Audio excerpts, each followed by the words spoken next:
Mesdames, Messieurs, bonjour et bienvenue dans cette session d'information de la mi-journée dont voici le sommaire. À la une de l'actualité, les enseignants ACE de 2008 composent demain dans le cadre de l'évaluation diagnostique. Et pour les aider à passer favorablement l'évaluation, le député de la 16e circonscription électorale, Kader Gbadamassi, a organisé des séances de révision en leur faveur. Nous en parlerons dans cette édition. Le Conseil économique et social a tenu sa 7e session extraordinaire ce jeudi 22 août 2019 à Cotonou. Prévu pour durer 15 jours, les travaux ont été officiellement ouverts en présence du Dr Moïse Napon, président du CES burkinabé. Et puis, en page culture de cette édition, le groupe de rap RSK Team met sur le marché discographique son tout premier album intitulé On arrive, composé de 12 titres. La conférence de presse, objet du lancement, s'est tenue ce jeudi 22 août à Cotonou. Voilà pour le sommet, mesdames, messieurs, restez avec nous pour le développement.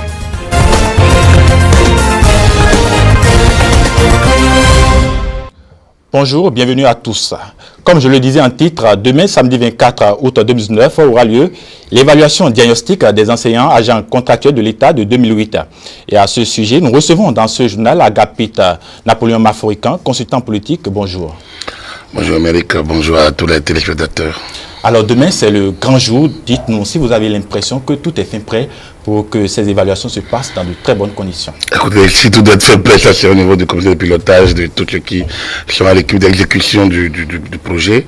À mon niveau d'analyste et d'observateur, je constate simplement que à la veille, on peut dire que les acteurs sont pratiquement prêts. C'est-à-dire que ceux qui veulent organiser, le gouvernement a voulu organiser, est prêt à organiser. Toutes les dispositions sont prises, les centres sont connus, la liste des participants est connue, les encadreurs sont connus. Alors donc, les épreuves sans doute existent. À ce niveau, pas de souci. Les participants se connaissent. Ceux qui décident d'aller se connaissent. Ceux qui ne veulent pas aller se connaissent. Ceux qui demandent qu'on y aille se connaissent. Ceux qui font l'apologie, ceux qui font la campagne du non également se connaissent. Donc, est-ce que tout est fait prêt? Oui, sur le plan purement opérationnel, ça c'est le gouvernement, mais sur le plan stratégique, géostratégique, je peux dire que oui, tout semble prêt. Voilà. Alors, Agapit Napoléon Maforican, est-ce qu'on peut dire que les enseignants ont encore de raisons à ne pas participer à cette évaluation? Oui, la vie est un choix, on l'a souvent dit. Les enseignants ont bien des raisons à ne pas y participer, si tant est qu'ils n'ont pas envie de participer. Mais cela dit, est-ce qu'ils ont des raisons objectives? Est-ce qu'ils ont des raisons soutenables pour ne pas y aller? Ça, ils auront du mal à le démontrer. Dans la mesure où, comme je l'ai dit, et d'autres l'ont dit, l'État employeur dit j'ai envie d'évaluer mes collaborateurs et a envie de mettre en place des plans de formation, des plans de renforcement de capacité, des plans de mise à niveau. Il faut d'abord connaître le niveau de l'employé, du collaborateur. Donc, sans faire ce travail, l'État ne peut pas.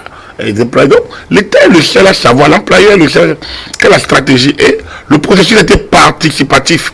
Les centrales syndicales ont participé à la mise en place des outils, des instruments de la stratégie elle-même. Donc à partir de ce moment-là, on ne peut pas dire qu'on a mis de côté les concernés. Ils ont été impliqués. Ils ont été approchés, ils ont travaillé comme ils peuvent. Beaucoup les centrales ont donné leur adhésion au processus. Et donc, à un moment donné, maintenant, c'est vrai qu'il y a des fédérations, syndicats qui, eux, ne se sont pas sentis concernés et ont commencé par mettre...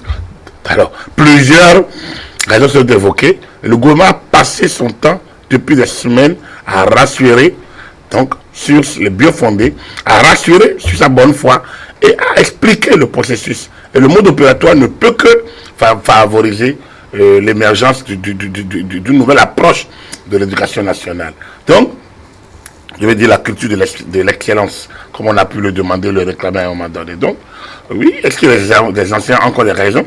Et cette semaine, on a pu entendre des voix, quand même pas des moindres, même des fédérations, des syndicats, des concernés même, demander qu'ils aillent composer. J'ai entendu un syndicat dire, mais c'est d'abord, c'est après ça que nous allons voir. On ne peut pas rester derrière dit et aller en procès d'intention. Je pense que les anciens n'ont plus aucune raison, mais ils n'ont aucune raison objective de ne pas y aller. C'est les acteurs concernés. S'ils n'y vont pas, je pense que le comité du gouvernement qui passe depuis des semaines est clair là-dessus et ils sauront à quoi s'en tenir. Alors l'inquiétude majeure, c'est la perte de l'emploi. Il y en a qui pensent qu'il pourrait être exclu du système au cas où il ne réussirait pas à cette évaluation. Qu'en dites-vous, vous autres? Ça veut dire qu'ils sont carents. Ça veut dire qu'ils sont absolument carents. Non, je n'ose pas croire. Parce que s'ils étaient carents, ou absolument carents, et qu'ils enseignent à nos enfants depuis 2008, il est à craindre que le pire soit. Je ne pense pas. Je ne pense pas qu'ils soient si carents. Je pense qu'ils ont peur. Ou on les aide à avoir peur. Il n'y a pas de raison d'avoir peur. Le gouvernement a mis en place la stratégie. Je vous ai dit, le mot d'opérateur est quand même simple. Vous êtes au-dessus de la moyenne et vous continuez le processus. Peut-être mieux encadré. Vous n'y êtes pas, on vous renforce et on vous reprend dans 9 mois. Et pendant ce temps, il faut garder vos positions actuelles. Donc on ne chasse personne. Ça veut dire quoi? Entre maintenant et dans 9 mois, on ne chasse personne.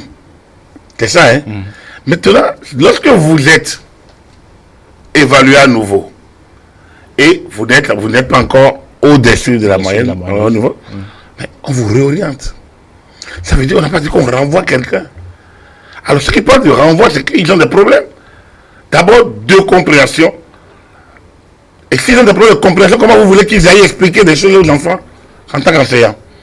Ça veut dire qu'ils parlent de carence. Est-ce qu'ils sont si absolument carents? Donc, si on se dit que c'est la posture politique de l'instant, ou la peur, on peut comprendre. Mais on ne peut pas comprendre que des enseignants qui ont l'habitude de mettre les élèves en épreuve, qui ont l'habitude de les évaluer, aient peur d'être eux-mêmes évalués en condition d'étudiants, en condition d'élèves, pourquoi pas? C'est pas devant les caméras. Et les copies seront corrigées en anonymat, normalement. Donc, il n'y a pas de raison de se soumettre à cet examen-là. Voilà. Alors, selon vous, quelle serait la suite quand on sait que la rentrée scolaire pour mi-septembre, quelle serait la suite du processus selon vous? Dans la suite, c'est que moi je crois que les enseignants vont sortir, et massivement. Je suis convaincu qu'ils sortiront massivement. Ils n'ont pas de raison de ne pas sortir. Ils n'ont pas de choix. Et donc, à partir de ce moment-là, oui, la vie est un choix, mais l'autre choix, c'est le choix du suicide. Est-ce qu'ils choisiraient d'aller au suicide collectif ou individuel? Pas évident. Donc, ils n'ont pas de choix. Alors, la suite du processus, c'est qu'ils vont, une fois que les personnes qui ont, là, au niveau, qui ont atteint le seuil attendu, déclaré admissible, peut-être qu'on va faire la session de rattrapage, et puis après, les non-admis vont reprendre dans 9 mois. Donc, sans doute, on s'occupera d'abord de ceux qui auraient été admis et mettre en place les outils de renforcement des capacités de ceux qui n'auront pas la moyenne. Et donc, le processus ne prendra fin réellement que l'année prochaine. C'est-à-dire que à l'étape donc de la réorientation des moins éloquents ou des moins enclins à entrer dans le dispositif d'une éducation meilleure, une éducation de qualité pour une génération dont nous rêvons également de qualité. Alors Agapit Napoléon, pour finir, rassurer une fois encore ces enseignants qui vous regardent et sont prêts à aller composer demain. Écoutez, moi, comme j'ai une fois encore, c'est pas mon rôle de les rassurer, mais franchement, à leur place, je serais allé à cœur joie. C'est tellement plaisant d'aller composer, c'est tellement agréable de se soumettre à des examens. Moi, j'ai du plaisir à le faire. Et je ne sais pas pourquoi ils n'ont qu'à tenter. Je pense qu'ils n'auront plus envie il y en a qui vont réclamer être évalués tous les ans parce qu'il n'y a que du plaisir à se faire évaluer. Agapit Napoléon Africain, merci d'être passé sur ce plateau. Pour rester avec nous pour la suite de ce journal. Et comme je le disais en titre, la centrale des syndicats unis du Bénin est favorable à l'évaluation diagnostique des enseignants ACE de 2008.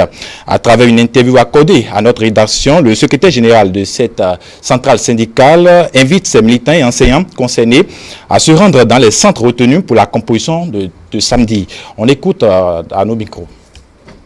Notre communiqué radiodiffusé et télévisé fait suite tout simplement à la rencontre que le chef de l'État, le président de la République, a bien voulu avoir avec nous le 23 juillet passé. Rencontre au cours de laquelle il faut dire qu'il y a eu fondamentalement Rien que ce point relatif à la santé de notre école. Donc le chef de l'État, en nous rencontrant, a mis un accent particulier sur ce qui caractérise notre système éducatif aujourd'hui. Notre système éducatif qui est malade de ses acteurs. Et quand on parle d'acteurs, nous n'allons pas parler que des enseignants. C'est tout le système. Donc en un mot, c'est la gouvernance générale du système éducatif. Alors, notre communiqué, que c'est de ça qu'il s'agit,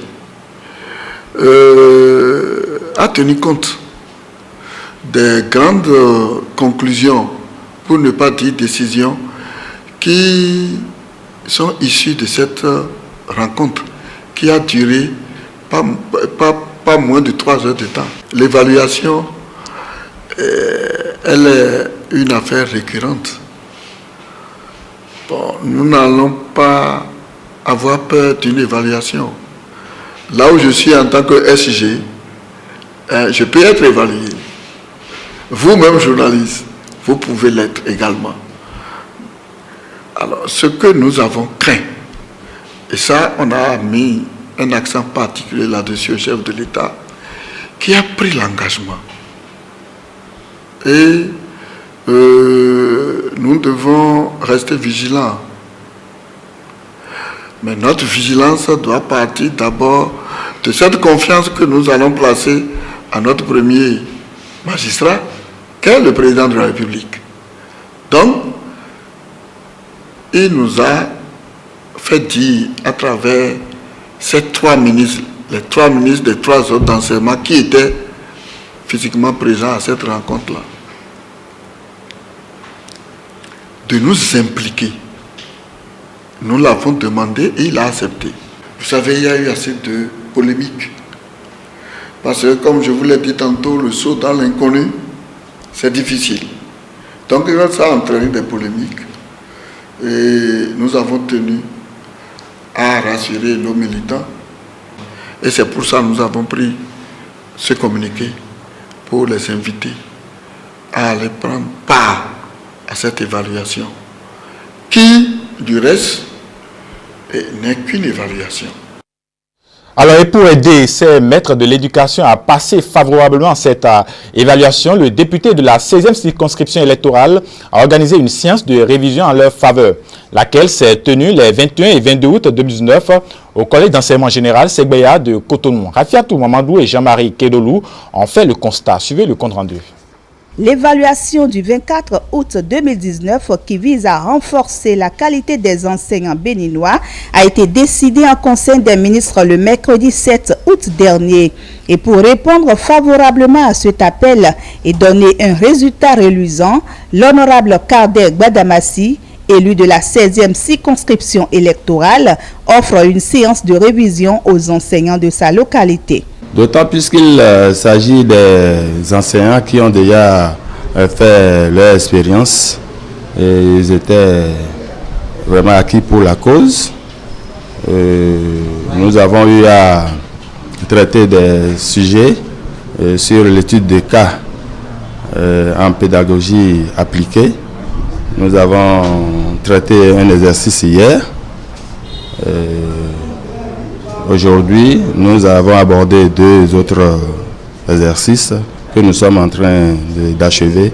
Conscients de l'importance de cette évaluation, les enseignants se disent rassurés au regard des explications données à cet effet par les autorités en charge de l'éducation au Bénin. Au départ, tous les enseignants avaient peur de cette évaluation. Mais avec les dernières précisions des ministres, il a été clair que ce n'est pas un examen. Cette évaluation n'est ni un examen ni un concours.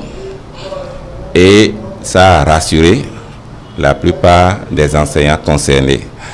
Étant donné que on veut nous évaluer sur des épreuves de format similaires à ce qu'on donne à nos apprenants, en classe d'examen et en classe de terminale, il n'y a plus de peur.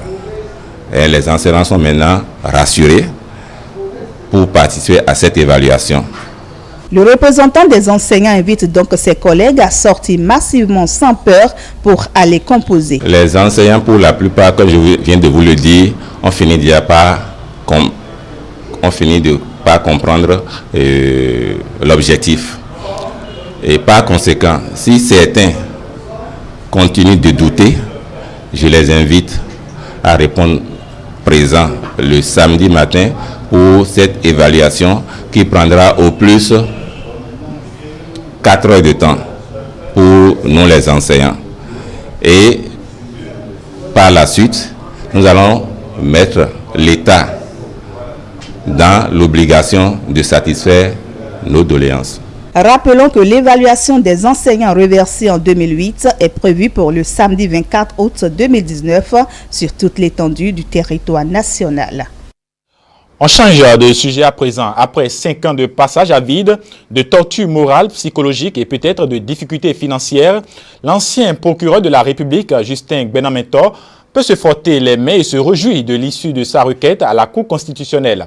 La haute juridiction, alors de son audience plénière du jeudi 22 août 2019, demande son rétablissement dans le corps de la magistrature. Faut-il le rappeler, Justin Gbenamento avait été radié en 2014 par le Conseil supérieur de la magistrature après une supposée affaire de corruption dans sa gestion des dossiers de tentative d'empoisonnement et de coup d'État sur la personne de l'ancien chef de l'État, Thomas Boniaï. Suivant un extrait de la décision DCC 170 du 22 août 2019 relative à sa réhabilitation. La Cour, saisie de 2 requêtes identiques par lesquelles M. Justin Seivi Gbenamento demande à la Cour de sanctionner la violation de ses droits humains, vu la Constitution, la loi portant loi organique sur la Cour constitutionnelle, vu le règlement intérieur de la Cour constitutionnelle. Ensemble les pièces du dossier. Oui, M. Razaki Amouda Issifou en son rapport. M. Justin Gbenamento, assisté de son conseil, Maître Aziz Kolade Onifade. Les représentants du président de la République, du ministère de la Justice et de la Législation et du Conseil supérieur de la magistrature en leurs observations à l'audience plénière du 22 août 2019, après en avoir délibéré. Considérant que les observations faites à la barre par le représentant du Conseil supérieur de la magistrature et les pièces produites à l'appui ne sont pas de nature à rectifier ni à corriger les manquements relevés.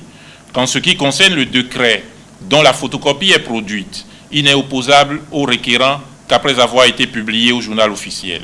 Que M. Souleymane Bello, huissier de justice, constate dans son procès verbal de compulsion établi le 30 novembre 2016 que, citation, après avoir compulsé les journaux publiés dans la période du 14 janvier 2014 au 15 avril 2016, nous avons constaté qu'aucun décret n'a été publié faisant état d'une quelconque sanction administrative à l'encontre de M. Gbenamento Justin, fin de citation, qui s'ensuit que le décret visé ne saurait être opposable au requérant.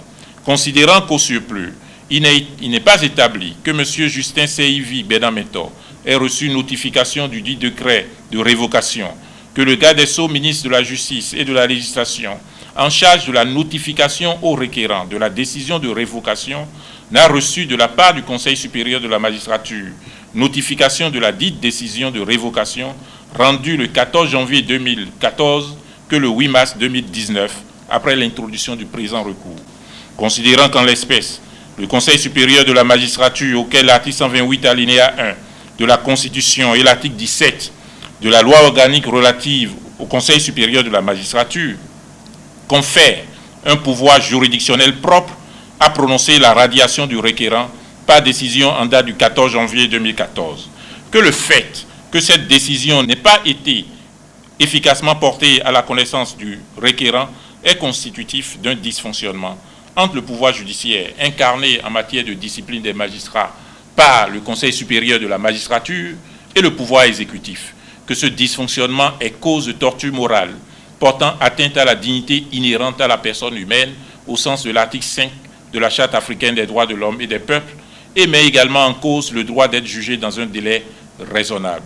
Considérant qu'en cet état où le blocage institutionnel caractérisé est source de violation des droits fondamentaux de la personne humaine, il y a lieu, pour y mettre fin, de dire que la décision de radiation prononcée contre le requérant n'ayant pu sortir aucun de ses effets, celui-ci doit être rétabli dans ses droits. En conséquence, article 1er, dit que la Cour est incompétente à donner des injonctions au Conseil supérieur de la magistrature et au président de la République. Article 2, dit que la décision de radiation prononcée contre M. Justin Seyvig Benametor n'a pu sortir aucun de ses effets. Article 3, dit que M. Justin Seyvig Benametor doit être rétabli dans ses droits. D'une institution à une autre, on atterrit maintenant au Conseil économique et social qui a tenu sa 7e session extraordinaire ce jeudi 22 août 2019 à Cotonou. Prévu pour durer 15 jours, les travaux ont été officiellement ouverts en présence de Dr Moïse Napon, président du Conseil économique et social burkinabé. On fait le point avec Imelda Dadé et Aliou Anthony. La 7e session extraordinaire du Conseil économique et social s'ouvre ce jeudi 22 août 2019 à Cotonou. Aux côtés de Tabek Bian se trouve un invité de marque. Ma joie est d'autant plus légitime que nous avons le privilège de recevoir au cours de cette session la visite d'amitié et de travail du président du Conseil économique et social du Burkina Faso, accompagné bien sûr de ses collaborateurs immédiats. Monsieur le Président, cher frère Moïse Napon, soyez les bienvenus et merci pour l'honneur que vous nous faites par votre présence à nos côtés. Cela dénote bien entendu de la vitalité des relations entre nos deux institutions sœurs et des bons rapports entre nos deux pays. Cette visite qui se veut amicale que professionnelle témoigne du rapport de fraternité qui existe entre les deux institutions sœurs. Ces organes consultatifs sont très importants pour donner des avis et des recommandations très pertinents dans les domaines suscités afin d'aider les exécutifs respectifs à prendre des mesures optimales dans le sens de la marche radieuse des populations vers le bien-être et la démocratie. Cette mission les oblige à maintenir et à consolider les liens séculaires d'amitié et de coopération entre les deux institutions pour le bien-être des populations respectives. La section extraordinaire de l'année 2019 est la première pour la nouvelle mandature du Conseil économique et social. Et déjà, les conseillers mesurent la portée de leur mission, en témoignent les propos du premier responsable. Chers collègues, en dehors de ces travaux qui se dérouleront en commission et en plénière, nous aurons également à adopter le procès verbal de la 6e session extraordinaire de l'année 2019 en cours. J'ai la ferme conviction que les conseillers réserveront un accueil chaleureux à l'équipe gouvernementale qui sera commise à cette tâche. Les travaux qui ont démarré ce jeudi 22 août prendront fin le 5 septembre 2019. Alors juste après l'ouverture des travaux de la session extraordinaire, Dr Moïse Napon, l'invité de marque, a donné les raisons de sa visite au Bénin. Ému de la visite de son homologue burkinabé, Augustin Tabek Bian, président du Conseil économique et social béninois, a exprimé toute sa reconnaissance. Suivez plutôt. Notre présence ici, c'est d'abord pour donc rentrer en contact avec le CIS du Bénin, pour apprendre du CIS du Bénin, pour partager avec le CIS du Bénin et pour acquérir de nouvelles expériences et des pratiques pour être mieux opérationnel sur le terrain au Burkina Faso. La deuxième chose, c'est que nous avons appris que mon frère a été réélu comme président du CIS du Bénin. Quand on sait tout ce qu'il a fait pour l'Afrique, pour le monde et en particulier pour le Burkina Faso, ça devait être un manque de considération qu'après avoir appris son élection, nous restions sans venir le féliciter et l'encourager dans l'œuvre qu'il est en train de mener, non seulement au Bénin, mais au travers toutes les institutions comme les nôtres, pour que l'Afrique avance et que le monde avance. Donc nous sommes venus pour le saluer et pour l'encourager dans le rôle qu'il a accepté de jouer. Je voudrais par votre canal le remercier. Le remercier pour sa bonne volonté, pour l'amour qu'il a. Il a dit tout à l'heure, les deux institutions seules partagent leur expérience. Étant donné que notre institution a un creuset de réflexion à transmettre au gouvernement et à l'Assemblée nationale. Notre peuple est bien connu de nous dans ce rôle-là. Et nous comprenons fortement leur mode de vie. Et c'est en cela que le CS est important. Nous avons un rôle très éducatif. Je voudrais tout simplement remercier le président, Dr. Moïse Napon. Le Conseil consultatif national des enseignements du supérieur a procédé ce mercredi à la délibération des résultats provisoires de ses assises pour le compte de la rentrée 2019-2020. L'Université polytechnique Obiang-Nguema Mbazongo complète la liste des 5 institutions universitaires désormais agréées au Bénin. Et à cette nouvelle, le promoteur s'en réjouit. On l'écoute. Je peux vous dire que je remercie le Dieu Tout-Puissant qui nous a gardés jusqu'à ce jour. Je remercie toutes les autorités et je peux dire aujourd'hui que notre université, elle a été agréée finalement et définitivement. Ça veut dire quoi? Elle n'est pas provisoire. Ce n'est qu'un choix pour nous. Et parmi les 4 autres universités agréées, nous sommes la 5e université privée agréée aujourd'hui. Et dans presque 10 masters, en 8 licences. Je pense que nous avions fait le carton et que Dieu soit loué. Nous sommes en parfaite collaboration avec les autorités. C'est le Conseil consultatif national regroupé en son sein avec des grandes institutions, des ministères, des chambres de commerce et tout qui ont fait. Ce n'est pas une affaire où nous avions usurpé. L'année passée, nous avions reçu des avis défavorables. Mais cette fois-ci, nous sommes partis de bon pour pouvoir atteindre l'objectif final, qu'est l'agrément définitif.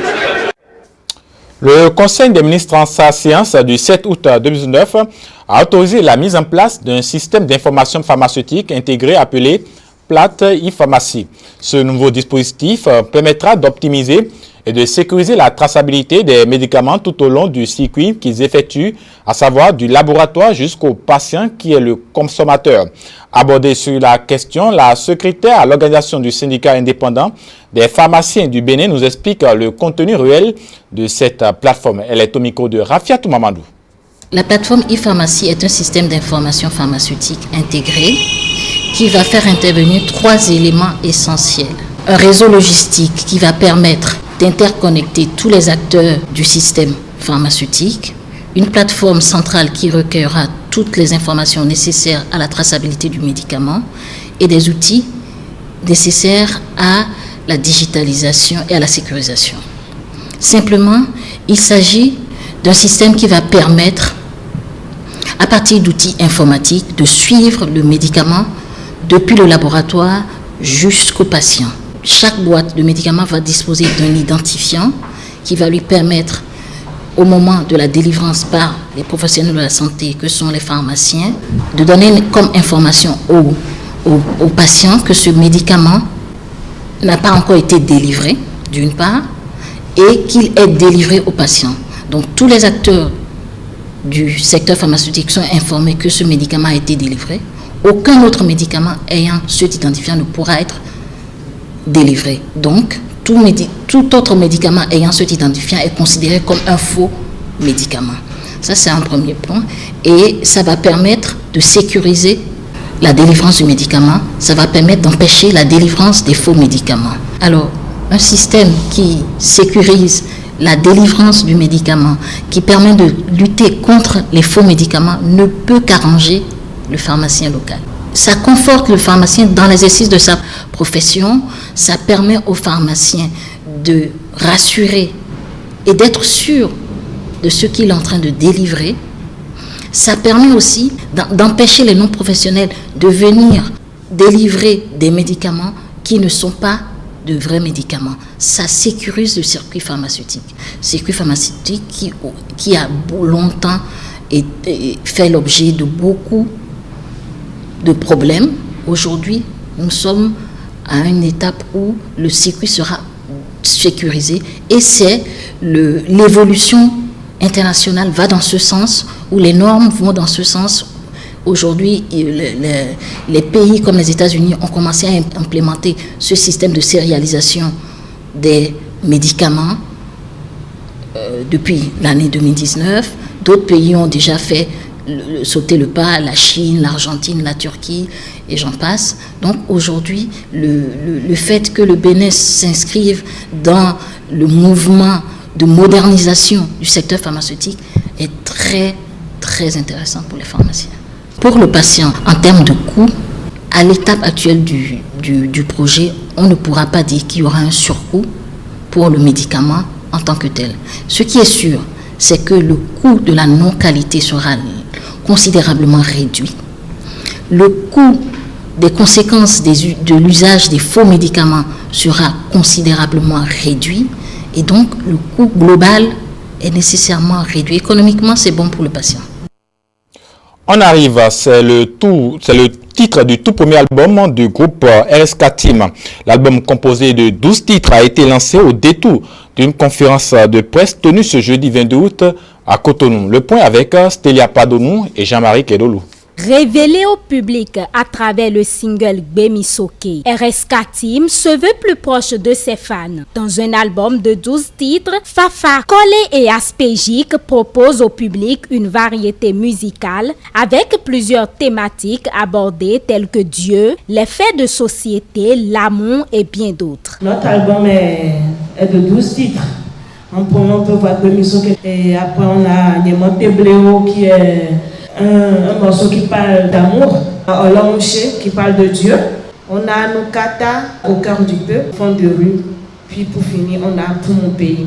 Les artistes et humoristes présents à la cérémonie de présentation de l'album saluent le professionnalisme dont a fait preuve le trio et les invitent à continuer sur la même lancée. RSK Team, c'est de l'originalité, c'est un melting pot de nationalités, de différentes richesses culturelles qu'ils mettent sur leur album et différentes thématiques qu'ils abordent. On a besoin des arbres qui prennent le temps d'un baobab pour s'enraciner. Déjà, ils se connaissent depuis 10 ans. Ça veut dire qu'ils ont eu du temps. Ils ont écrit de nombreuses choses. Ils ont une vision assez belle et bonne. Ils ont dit qu'ils vont envoyer leur art vers les enfants démunis. Ce n'est qu'à être salué en fait. Je ne peux que leur souhaiter bon vent et de l'endurance et de beaucoup de promotion parce que le Bénin a besoin d'écouter le message qu'il véhicule. Originaire du Togo, du Ghana et du Bénin, chaque membre apporte de sa culture au groupe et c'est ce qui fait d'ailleurs l'originalité, la particularité de leur musique. On arrive, titre de l'album, pour dire aux fans que le meilleur reste à venir.